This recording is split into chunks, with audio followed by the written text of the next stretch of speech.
Despicable Me 4, now out. Let's talk about it. Thanks, Ron. Okay, so the newest movie in the Despicable Me Minions franchise is here, the fourth installment in that sort of movie, because the Minions are kind of separate, is now out, and you guys can go check it out. Now, I like the Minions. I like Despicable Me. I actually enjoy the first two quite a lot. I think they are just so fun, and they're great family movies to sit down and watch with your kids. And my kids love it, and I've always loved the Minions. I think they are just one of the greatest creations to come to cinema. I think they are just hilarious. There's so much potential with them. I wasn't the hugest fan of Rise of Gru, but Despicable Me 4 here, I feel like is a worthy entry into the franchise. I had a lot of fun with it. And I think a lot of families and a lot of kids are going to have fun with this movie.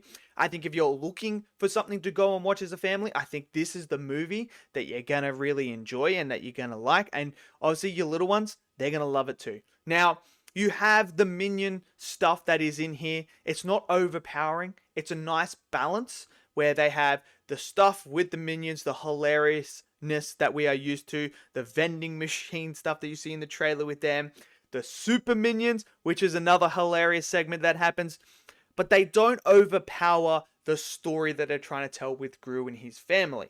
So I like that they did that they were able to have that balance, because sometimes we can feel like maybe the Minions steal the light away from Gru because they are so lovable, fun, and entertaining, that it takes away from what they're trying to tell with this story with Gru and trying to get us connected to those characters, where we're just like, give us more Minions, give us more of this.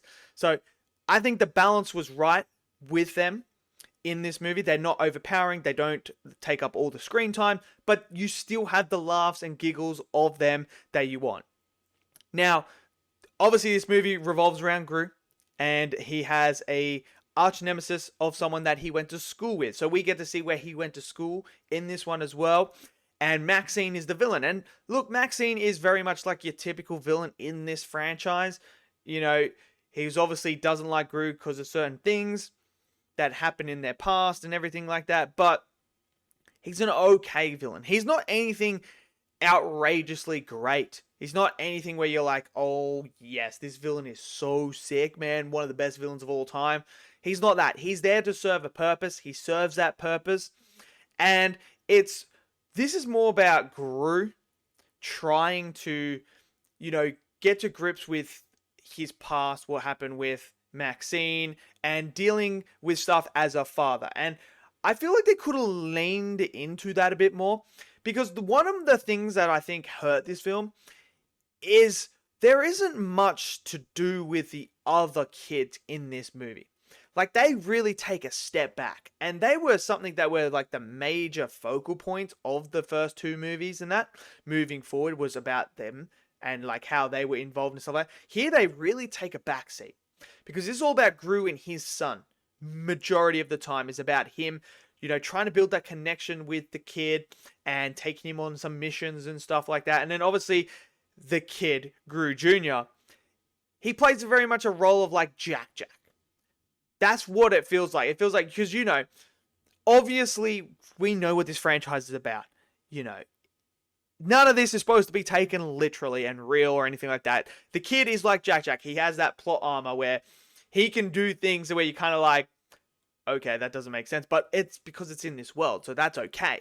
But I like that dynamic. I just wish maybe the other kids weren't sidelined as much, because they're just there and they don't play a role or anything like that. But I do like some of the new characters that they introduced, like Poppy. I thought was a nice introduction in this movie. I like her dynamic and what she, is trying to do. And I felt like her and Gru's relationship was very similar to what they did in Rise of Gru, with Gru and his idol that he was looking forward to and looking up to and wanted to work with that. So they sort of took elements from that and added it in to this relationship with Poppy, and how Poppy wants to be a villain and she wants Gru to like help her and stuff like that. So I enjoyed that as well. Obviously the animation is great. It always is with this type of movie. So that's great. The story itself, it's pretty thin. It's a pretty generic story. that we've seen, villain wants revenge on Gru because of something that happened in a childhood, and now they've been compromised. Now they got to move and shift their life, and they try to do this. I feel like they could have done a lot more with this film. I really do. I feel like it's more of a missed opportunity than anything, because you have them upping their life and moving to, because they've been compromised, and that now they're in a new location, new environment, trying to do stuff with this new identity that they have. And it just kind of, I feel like they could have explored that a bit more, but it kind of just went nowhere. But then again, it's a kids film. Like, let's just be real about it. Despicable Me is made to target the kids, to target family audience. And like I said, I don't think this is a horrible movie. I don't think it's a great movie, but I think it's a decent movie, and it's a good movie to take your kids to, because they're going to get a laugh out of this movie. Because like I said, the minions, man, they just laugh. And like the stuff with the super minion, that's hilarious. I loved all that stuff. That to me was hilarious. There's this particular moment on the bus that was hilarious as well, with all the minions. That was great. But I do appreciate that they tried to do something different. And then at the end of the film, they do something where they bring a lot of other characters in, and you kind of sitting there and you're like, oh, I remember that character, I remember this character, I remember that. So they bring them all in at the end there. And I thought that was a nice touch as well, to give us like this. I don't know if this is going to be a send-off for the Despicable Me franchise. I feel like they're not going to stop making them. I feel like we're going to keep getting them because they're just so popular. The minions are so popular. Everyone loves them, and they make a lot of money. So I feel like we're going to get another one. Where they go, I don't know where they're going to go with the story from here on, but I'm starting to think that maybe they're rinsing and repeating a bit too much with these movies and stuff like that. But overall, I would say Despicable Me 4, it's a fun time at the theater, especially for families. So if you've got kids and you're thinking about taking them, they're going to enjoy it. They're going to have fun with it. They're going to laugh. It's got that humor that we love in this franchise. It's quick. It's not a long movie. It's like, what is it? Like an hour and 30 minutes, 40 minutes, 45 minutes, something like that. It's in that time bracket. So it's nothing like sitting around for 3 hours or anything like that. So you can take your kids. They'll have fun. It's quick. It's nice. It's tight. And yeah, I don't have any real problems with it.